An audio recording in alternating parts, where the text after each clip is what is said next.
8 বছর তো প্রায় ওয়াজ করেছি, এখন চিন্তা ভাবনা আছে যে সিনেমা অঙ্গনে অভিনয় করার। দেখো কাণ্ড।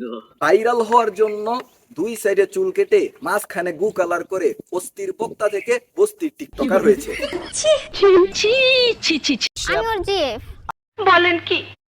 এদের মতো আবালদেরকে রোস্টাররা রোস্ট করতেছে, পাবলিকরা তাদেরকে গালিগালাজ করতেছে। এই সব কিছু নিজের চোখে দেখে তারা নিজেদেরকে আবার সেলিব্রিটি ভাবতেছে।